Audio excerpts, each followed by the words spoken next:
México contó con enormes civilizaciones que habitaron en su territorio, cada una de ellas con su propia identidad, así como elementos característicos como la gastronomía, el gobierno, educación, vestimenta, entre otros más.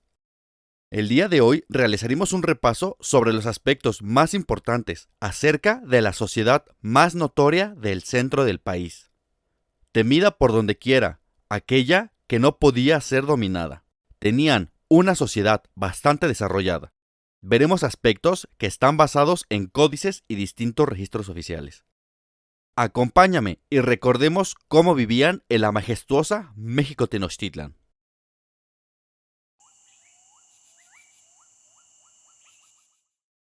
El historiador Francisco Javier Clavijero nos narra de la manera más exacta el inicio de la civilización mexica.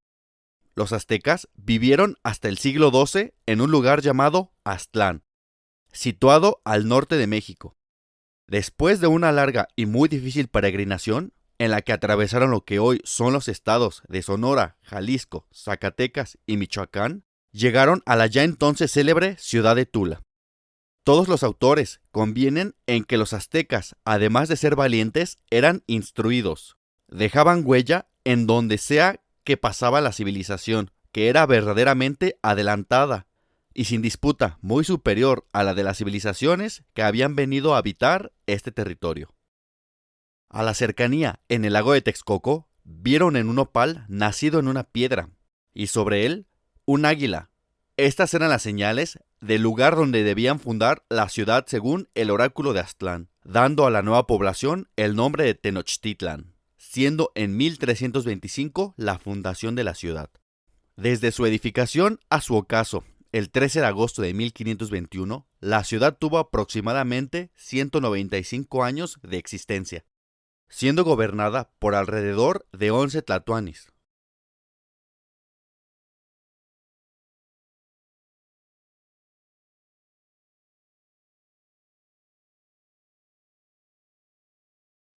Estaba la ciudad en el lago Salado, que se comunica con otras más de agua dulce. Los lomeríos del valle aparecían cubiertos de gigantescos cedros, los cuales se miraban por picudos pinos enormes y verticales. Ocotes en lo alto de las montañas, el agua azul como el zafiro, la tierra cubierta de flores. Así como campos flotantes. Las chinampas, canastillas en medio del lago con rosales y verdura. Una ciudad con olor a flores y cañas de tabaco. El gobierno Tenochca adoptó una política teocrática como primer sistema de gobierno, cambiando a una monarquía en el reinado de Acamapichtli. A su creación, la ciudad se dividió en 4 barrios, que corresponden a familias que llegaron en el grupo de peregrinación, siendo nombrados Cuepopan, Atzacoalco, Moyotla y Soquiapan. Y a su vez, estos barrios estaban subdivididos en 20 más. A comparación de muchos lugares del Valle de México, que la raza o la característica física eran las que definen las divisiones, en la Gran Tenochtitlan eran los orígenes familiares los que crearon esta división. Sabemos que en la pirámide de clases, en la parte más alta estaban los sacerdotes, seguido de los guerreros. Ambos forman parte de la denominada nobleza, seguida por los comerciantes, los Macehualtin, o sea, el pueblo llano, y al final, los esclavos.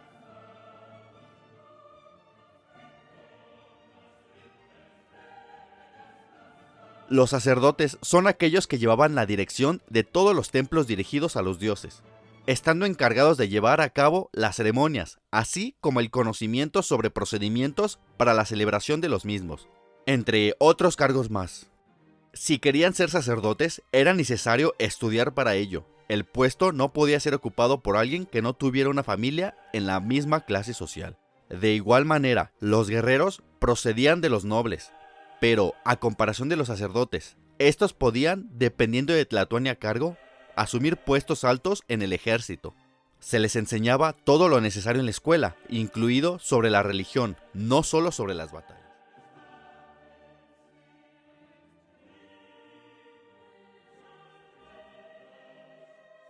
Este sector de la sociedad era la encargada de los negocios, así como del comercio en gran medida. Algunos llegaron a tener un ejército privado para defender sus pertenencias y mercancías en los largos viajes que hacían a través del territorio. Su poder adquisitivo era alto, pero no con los privilegios que tenían las personas que nacían directamente en una familia de la nobleza. Ya que las islas no eran lo suficientemente grandes para producir cada elemento necesario para los mexicas, se tuvieron que ir a buscar a las afueras del lago. En caravanas recorrieron todo el territorio, cambiando elementos nativos por otros más exóticos de tierras lejanas, las cuales eran comerciadas en las grandes plazas, sobre todo en el ya conocido e impresionante Tianguis de Tlatelolco, uno sin igual en el mundo. Los pochtecas, que era el nombre que se les daba a estos comerciantes, eran un instrumento también del gobierno, para tener información sobre temas del sur, y con ello poder conocer bien la cantidad de riquezas y si era posible anexarlos al imperio en tiempos posteriores.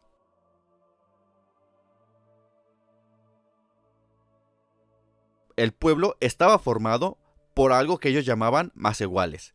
Estos eran aquellos que tenían uno de los tantos oficios. No tenían carencias en mayor medida, ya que sus actividades económicas les permitía tener una casa sólida, así como alimentos variados, ropa y otras condiciones más.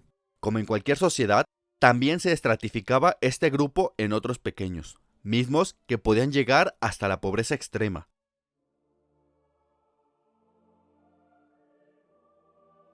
Y al final, los esclavos. Se podía llegar a ser uno de muchas formas. No era un estatus que se heredara, o que no pudiera revocarse, ya que existe un método para lograrlo. Eran vendidos en las plazas principales en el México antiguo. Se debe distinguir perfectamente la existencia de las dos primeras clases cuando se trata de la educación. Eran llevados a una institución que recibió el nombre de Calmecac.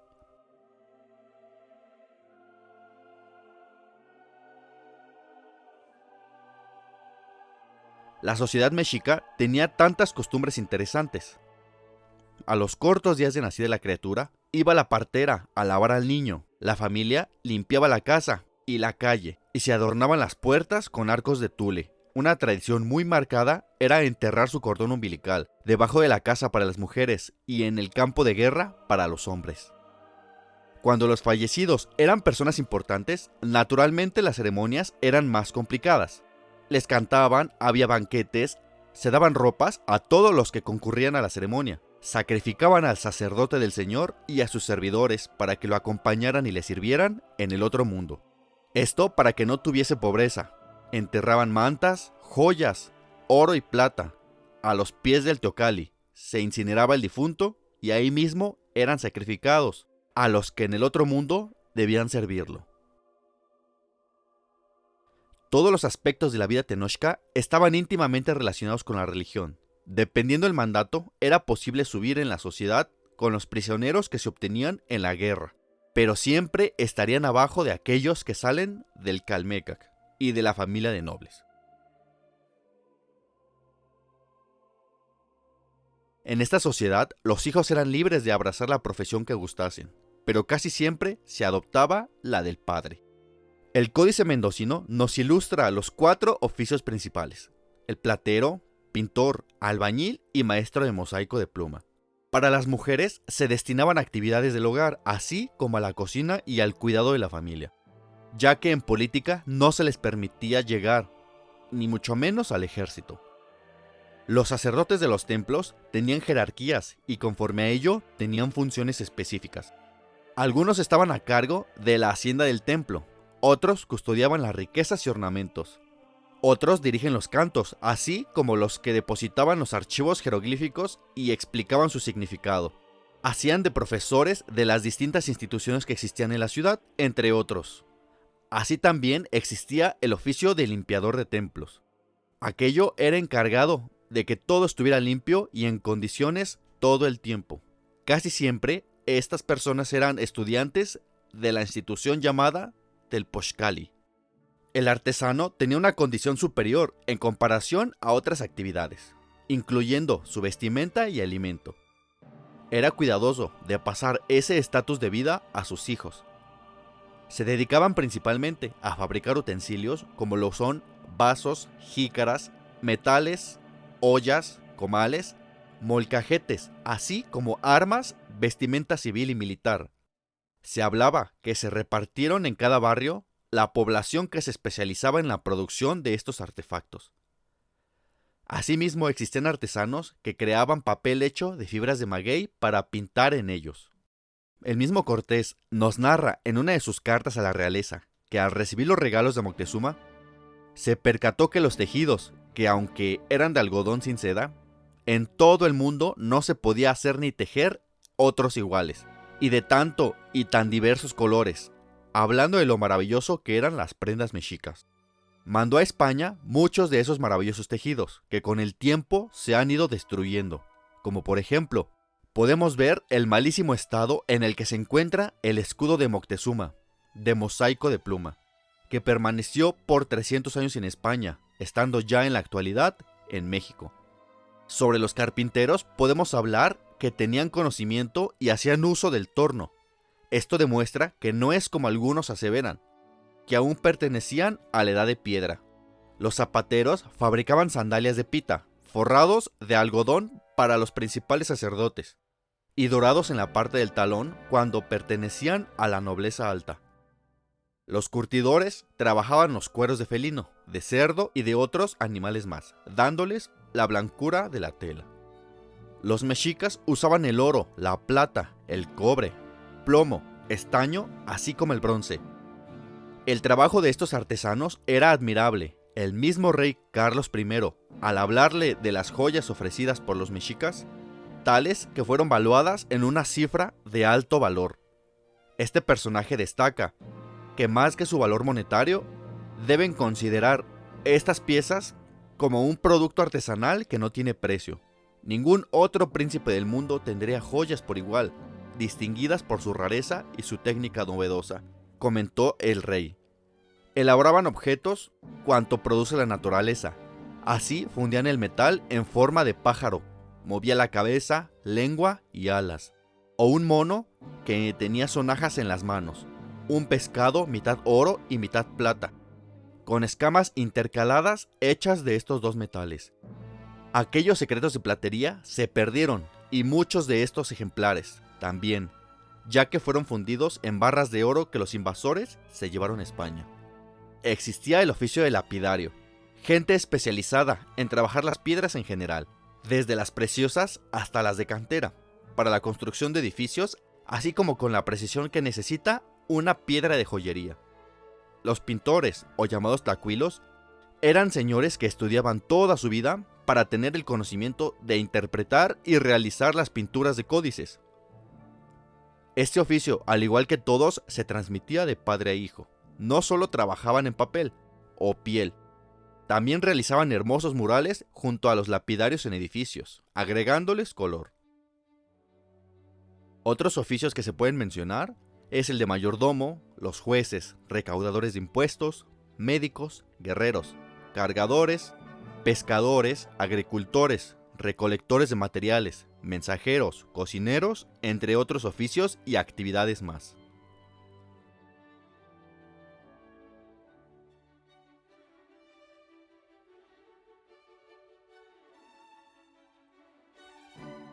Había dos mercados especiales para venderlos, uno ubicado en Azcapotzalco, inmediato a México, y el de Izocán, del otro lado de las montañas. En ninguna otra parte se permitía su venta. La manera en que se conseguían era a través de los pochtecas. Ellos iban a las tierras del sur e intercambiaban mercancía por estas personas, aunque de igual manera muchas veces intercambiaban a estas personas por mercancía. En las guerras se tomaban como prisioneros a cualquier persona que no pudiera seguir luchando, pero que no estuviera herido. Una vez apresados estos, eran considerados ya como una mercancía. Esto para ser vendidos. Al ser adquiridos, se llevaban a una plaza principal y eran adornados con lujosas prendas, así como con piedras preciosas. Los vendedores los ponían a cantar y bailar, esto con motivos de exhibición. Tenían un costo general de 30 o hasta 40 mantas, por distinguirse del resto. En la venta no entraban el ostentoso traje que les habían puesto, Para ello, el comprador debía llevar listo un cambio extra. Este estatus no era hereditario, podían ser prisioneros por pena civil y caer en servidumbre. Los padres que tenían más de 4 hijos podían vender uno, y con consentimiento del dueño podía ser intercambiado por alguno de sus hermanos en posteriores días. Estos usaban un collar de madera, con un palo sobre los hombros, con motivo de hacer difícil en mayor medida su huida entre la multitud y en pequeños pasos peatonales. Si era vendido por más de 4 veces, se llevaría para que los templos dispongan de su vida. Si era adquirido por una buena familia y él poseía el material necesario en su propiedad, le era posible comprar un esclavo para sí mismo. Para recobrar la libertad, podía pagar el precio por la cantidad de su venta. Si el amo tenía hijos con él y eso se probaba, se le daba su libertad, así como si lograra entrar al palacio del rey. O también por decisión del comprador y decidía darle su libertad.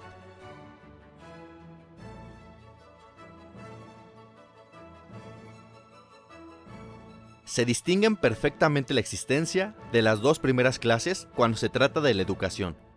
Estas asistían al Calmecac para instruirse. Internamente se conformaba por 2 ramas de la enseñanza: aquellos que seguían la carrera militar y los que solo recibían la enseñanza religiosa y civil, para casarse en posterior. Quetzalcóatl era la deidad del Calmecac, llevando los padres sartenes de oro y plumas y piedras preciosas como ofrenda cuando sus hijos iban a iniciar las clases y la asistencia a esta institución. La edad para ingresar era alrededor de los 15 años. De esta escuela salen los señores, que están en los oficios de militares, los que poseen estrados en el gobierno y puestos de alta importancia esperándolos. Las mujeres eran recibidas de igual manera, de edad de 12 a 13 años, y allí vivían en castidad y recogimiento, destinadas al servicio del dios. Tenían como actividad principal preparar comida para los sacerdotes, entre otras más. Les cortaban el pelo para entrar a la institución, pero se les permitía dejarlo crecer. Por el contrario, el Telpochcali estaba abierto a todos en el pueblo. Se dice que por cada Calmecac había un Telpochcali. La edad para entrar era a los 15 años. A estos se le daban actividades como barrer, limpiar, poner la lumbre y hacer servicios de penitencia. Ir al monte por leña, así como se les enseñaba actividades de albañilería. Se les ocupaba en las obras públicas como mano de obra. Y al final del día había un lugar destinado para cantar y bailar hasta que tuvieran que regresar a casa. En esta escuela se les enseña también el uso de armas, así como de la flecha y el arco. A la edad de los 20 años, estaban listos para ir a la guerra. La ciudad tenía alrededor de 20 Calmecac, dividido en todos los barrios. Las clases más bajas de la sociedad asistían a la escuela, pero solo se les era enseñado el trabajo manual y de carga, siendo usado como cargadores. Podemos ver que la civilización y el progreso no llegaba para todos.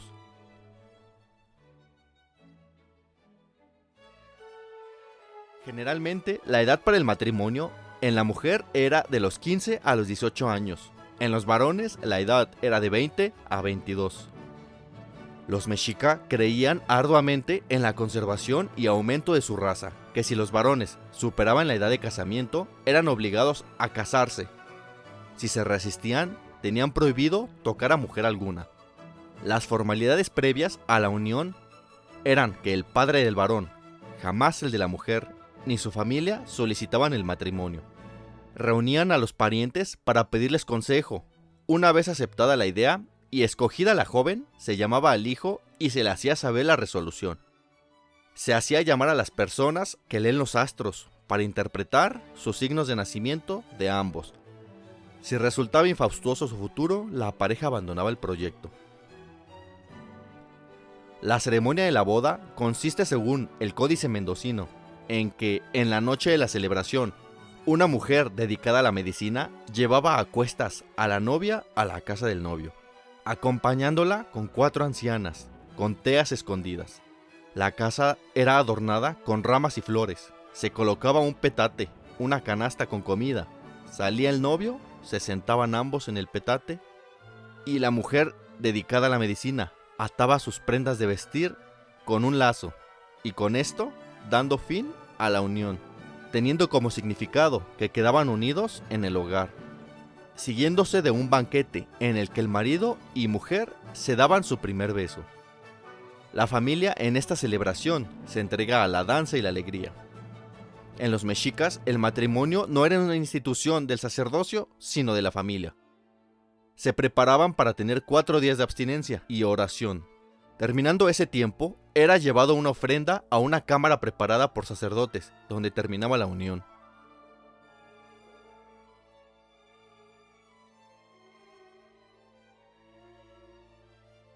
La danza puede parecer una actividad de esparcimiento hoy en día, pero en realidad se veía como un ritual de culto.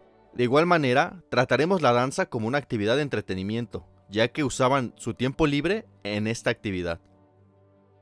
Para adiestrarse en el baile, se habría fundado el Cuicoyan, un espacioso edificio con grandes aposentos a su alrededor. En su patio era donde se ejecutaban los bailes. Estaba en la cercanía inmediata al recinto sagrado. Los estudiantes de la escuela tenían la obligación de acudir para aprender las danzas al ritmo de la música. Los sacerdotes maestros les enseñaban los movimientos y en qué compás debían ser ejecutados, así como a otro grupo se le enseñaba cómo hacer la entonación correcta de los signos que acompañaban a las danzas. Las clases concluían al atardecer. Era acreedor de admiración social a los jóvenes que pudieran cantar y bailar al mismo tiempo, siendo una actividad muy difícil. Su baile se guiaba por los altos y bajos de las entonaciones de los que cantaban. Como en la actualidad, en cada fiesta se tienen bailes diferentes. Según el historiador Durán, uno de los bailes más populares y que más gustaba a los mexicas era aquel que adornaban los edificios con rosas, siendo formadas estructuras que desprendían un olor bastante fuerte de esta flor. Por medio del baile se representaban actos dramáticos, así como pantomimas, siendo combinadas con el relato de un actor. En estos actos se combinaba el canto, el baile y la poesía. El imperio debió producir verdaderas obras magníficas que desgraciadamente no se conservaron. Otra forma de expresión y de entretenimiento era la lectura e interpretación de la poesía. La mayoría de los registros que conocemos son obras escritas después de la colonia. Referente a la música, los mexicas tenían instrumentos muy potentes, como el teohuehuetl, teniendo un sonido estridente, como una voz de alarma, impresionante si imaginamos 20 de ellos sonando al unísono, en la gran plaza, así como el teponaztle, siendo un instrumento con una preciosa talla, hecho de madera. Los instrumentos mexicas sí componían diferentes sonidos verdaderos. Entre la estruendosa armonía de sus instrumentos, podían modular melodías con notas precisas. Música que se unía con los cantares y danzas, debió ser una producción diferente y grandiosa de escuchar. Pero bien, pasemos a los juegos. Se tenía mucho el juego de pelota, pero es considerado más como un ritual, totalmente religioso, aunque sí generaba entretenimiento entre los que asistían. De igual manera, podemos hablar del volador, como lo llamaban algunos autores. Pero para mejor referencia, nosotros los conocemos como los voladores de Papantla. Este estaba inmediato al templo sagrado. Estaba construido de un palo alto, levantado en medio de la plaza. En la parte superior tenía una cabeza cilíndrica, movible, de la cual salían 4 largas cuerdas, muy fuertes por cierto. Subían a lo alto. Con instrumentos, cantaban y tocaban, mientras 4 hombres se deslizaban por las cuerdas, vestidos con plumas y con su peso producían la rotación de aquel cabezal. Esto daba la impresión de que materialmente el hombre pudiera volar. La sociedad mexica era muy aficionada a los juegos y a las apuestas. En muchas veces el juego era unido con la embriaguez. Si en dado caso ya no tenían productos para apostar, ellos mismos se ponían precio. Era mal visto aquellos que hacían un vicio de estos juegos. Tenían un juego semejante al de las damas chinas, pero se utilizaban pequeñas piedras blancas y negras que se eliminaban entre ellas. Durán cita otro juego conocido como el de las cañuelas, comparado al juego de los dados en la actualidad. Existían frijoles marcados con pequeños puntos pintados, indicando la cantidad. tenían un petate donde iban apuntando las ganancias de cada partido. Antes de empezar, se hacía una pequeña oración para pedir fortuna a los pequeños frijoles y al petate. Bernal Díaz habla además de otro juego, llamado Totoloc. Este servía de distracción a Moctezuma, cuando estaba preso en el palacio. Como entretenimiento, existían juegos de luchas. Estos eran comunes entre hombres. Según Torquemada, en la coronación de un noble, los guerreros lidiaron con tigres y leones, que debieron ser jaguares, claro, ya que estas especies no existen en América.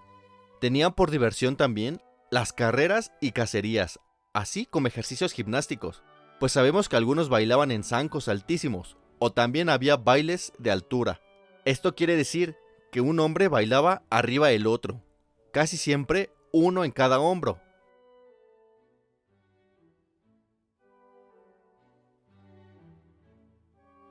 Las casas del pueblo común, a diferencia de los grandes nobles, no se tiene muy claro cómo estaban construidas, ya que se tiene poca información.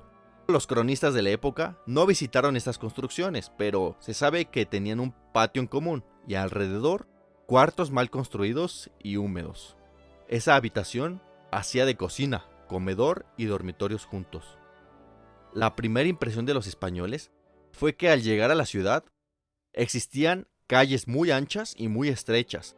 Las principales eran mitad de tierra y mitad de agua, por donde andaban los mexicas en canoas.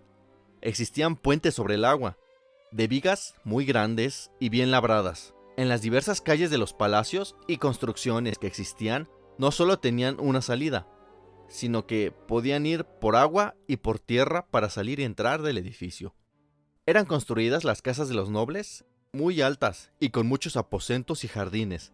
Existían muchas casas de un piso, pero también existían construcciones de 2 pisos. Solo los grandes señores podían tener piezas superiores a manera de torres. Alrededor de sus patios tenían grandes salones para recibir y como manera de grandeza un mirador alto en medio del patio. Fueron llevados a aposentar a unas grandes casas donde había habitaciones para todos nosotros, nos cuenta un cronista.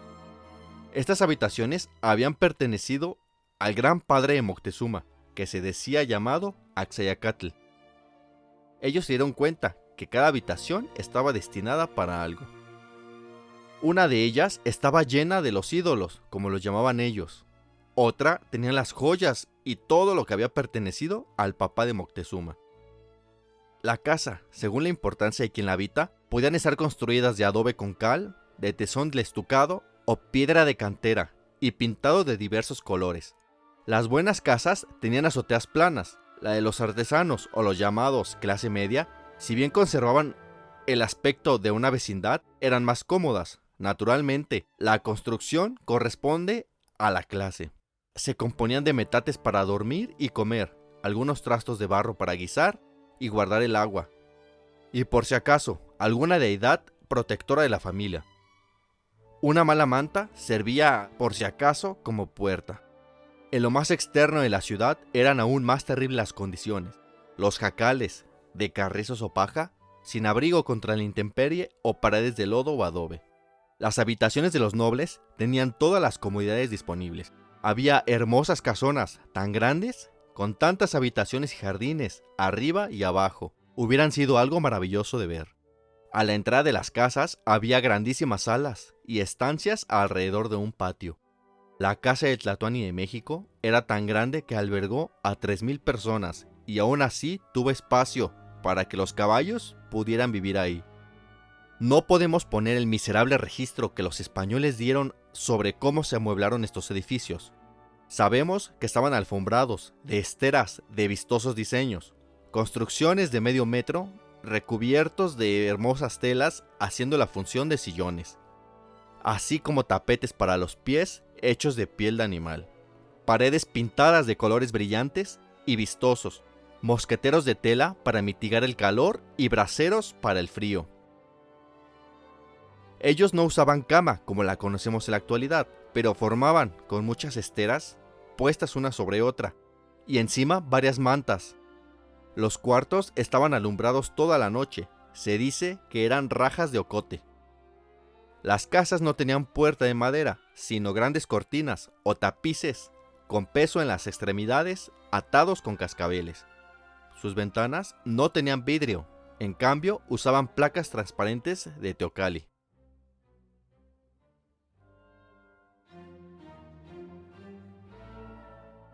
Gracias a la extensión del imperio, la alimentación de la clase alta era muy variada, ya que productos de distintas partes del territorio llegaban a ellos, o bien podían ser conseguidas en el mercado, pero la clase media y la clase baja no tenían mucha oportunidad de variar su dieta a comparación.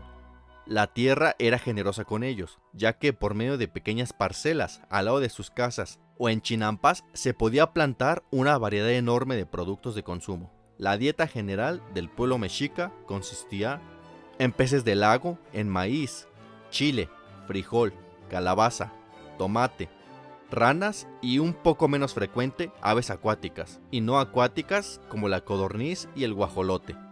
La mayoría de sus guisos eran elaborados con chile, eran complementados con hierbas como los quelites, el guasontle, hierbas de campo, raíces, hojas tiernas de nopal, raspaduras de maguey, o bien con algunas frutas como la tuna, chayotes, entre otras más. Como comentario podemos decir que los tamales ya existían en esta época, con una preparación bastante parecida a como la tenemos actualmente. Para endulzar los alimentos no solo se utilizaba miel de abeja, también obtenían azúcar en la caña de maíz. Recordemos que la comida mexicana tiene un enorme historial, y en esta época ya tenía miles de años de evolución, siendo considerada una gastronomía bastante refinada. Bernal Díaz del Castillo nos transporta con sus palabras al día en que Moctezuma los invitó a comer en la misma mesa con él. Nos expone un poco sobre la variedad de platillos que existían. Contenía tanta variedad de guisados. Cotidianamente le guisaban gallinas, gallos de papada, faisanes, perdices de tierra, codornices, patos mansos y bravos, venado, puerco de la tierra, liebres y conejos, y muchas maneras de aves y cosas que se criaron en esta tierra, tantas que no acabaré de nombrarlas. Asimismo, él nos describe los utensilios que se utilizaban dentro de la cocina y el comedor, no en su totalidad, pero sí algunos, ya que utilizaban platos, también manteles, así como copas de oro fino. Todo esto en el Palacio Real, siendo que en las zonas más humildes utilizaban todos estos artefactos, pero con un material diferente. Las bebidas igual eran variadas, fermentadas con alcohol y sin alcohol, bebidas de consumo diario, especialmente con cacao. Y como caso especial, siendo la tortilla el acompañante principal que no podía faltar. Un excelente complemento para las tropas en el campo de batalla, prácticas y fáciles de preparar y transportar, así como el consumo de toda la población. Incluso las semillas, ya que se cuenta que la chía era un alimento para guerreros, dándoles energía con tan solo una cucharada. Esto para aguantar las largas caminatas que a veces tenían que atravesar en sus conquistas. Tenían edificios especiales en cada templo para almacenar la comida, como precio de los tributos. También tenían corrales para animales vivos, así como árboles a lo largo de la ciudad. Se llegaron a utilizar cajas de madera, parecidos a los guacales, para guardar bajo el clima del hogar alimentos que no eran perecederos inmediatos. Gracias al clima del centro de México, el invierno ni el calor son extremos. No es necesario almacenar comida para tiempos duros, como lo es el frío en otras partes del mundo. La productividad de las chinampas ayudaba a alimentar a una gran cantidad de gente, ya que era abonada y siempre tenía riego de agua.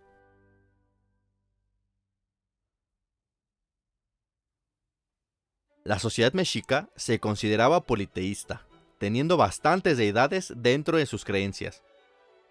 Uno de los dioses más reverenciados era Quetzalcóatl, de cuya vida y hechos estaban llenas las tradiciones orales y pinturas. Algunos escritores opinan que el evangelio fue predicado siglos antes en América. Creyeron que el dios Quetzalcóatl podría ser muy bien el apóstol Santo Tomás. Pero la verdad es que aún nada se puede sostener con una prudente probabilidad. Huitzilopochtli, dios de la guerra, era la deidad más reverenciada y el protector especial de los mexicas. La tradición le daba un origen milagroso, y la revestía de una fuerza y un poder extraordinario, cualidades que bien convenían al ídolo del pueblo energético y guerrero que eran. Fue natural que los templos aumentaran en la ciudad a lo largo de su historia. Se llenaron las ciudades de ellos, los caminos y los montes. Cada dios tenía su sacerdocio en especial. Cada templo su colegio sacerdotal. Eran variados que Juan de Torcame da cuenta que el Templo Mayor de México, entre sacerdotes y sirvientes de los dioses, no había menos de 5000. Entre las deidades más importantes podemos encontrar a Mictlantecutli, dios de la muerte y señor del Mictlán, Ometecutli y Omecíhuatl, deidades creadoras, Xipetotec, dios de la abundancia, el amor y la riqueza, Quetzalcóatl, dios de la vida y de la sabiduría, Huitzilopochtli, dios de la guerra, Zipactonal, dios de la astrología y los calendarios, Coatlicue, diosa de la fertilidad, Tlacotzontli, dios protector de los caminos nocturnos, Tezcatlipoca, dios del cielo y la tierra, además de fuente de la vida, Yacatecutli, dios de los mercaderes y viajeros, Amimitl, dios de los pescadores y de los lagos, Xochipili, dios del amor, belleza, la danza y el placer, Tonatiuh, dios del sol, Tlaloc, dios de la lluvia, los terremotos y el rayo, Huehuecoyotl, dios de la música y patrón de la sexualidad, entre otros más.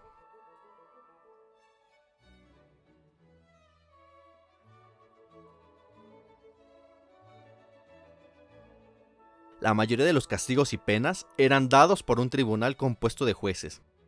A falta de una moneda, como en la actualidad, no podía usarse para pagar una fianza. La prisión tampoco era una opción, ya que los mexicas no conocían la existencia de un hombre inútil, siendo los azotes u otros malos tratamientos del cuerpo las penas mayoritarias. Los delitos se dividen en leves y graves, siendo estos primeros castigados con golpes o azotes. Los graves que podrían ser ataques a las personas o a la propiedad, al orden público o a la moral y a la desobediencia de ciertas leyes. Como ejemplo, tenemos que si se suministraba veneno, la pena para el acusador era beber la misma sustancia y tener el mismo destino. Si alguien usurpaba las funciones de la justicia, su vida era finalizada. Lo que más se castigaba en el imperio era el adulterio. Para la nobleza se iba directamente a la horca. En posterior eran quemados con plumas, esto por su posición social. Las normas y el seguimiento de ellas eran tan rígidas que el señor de Texcoco mandó a hacer valer la ley a su propio hijo, esto por cometer adulterio. Otros delitos eran que quien forzara a una doncella a actos indeseables, el incesto, y por cuestiones de honestidad, si un hombre se vestía de mujer y una mujer de hombre, se aplicaba la pena máxima por hacerse pasar por alguien más, siendo considerado mentir. Se buscaba en gran medida la publicidad de las penas ajenas para que la sociedad entendiera el escarmiento con unos pocos individuos. El robo contra la propiedad privada, si era con violencia, se castigaba con violencia. A la segunda vez, atrapado por el mismo delito, se pagaba con la vida. La deuda y el hurto producían esclavitud inmediata. Aquel que jugaba y no pagaba era vendido para saldar la deuda. Aquellos juzgados como chismosos, se les hendía el labio para que todos lo vieran. Incluso la embriaguez era considerado un delito grave. El licor principal que los mexicas tomaban era el pulque. Este no podía ser tomado sin permiso de los señores o de los jueces. En casa estaba permitido, pero salir en estado de ebriedad no lo era. La única excepción a la regla era que solo los adultos mayores, hombres y mujeres, así como enfermos graves, podían beberlo.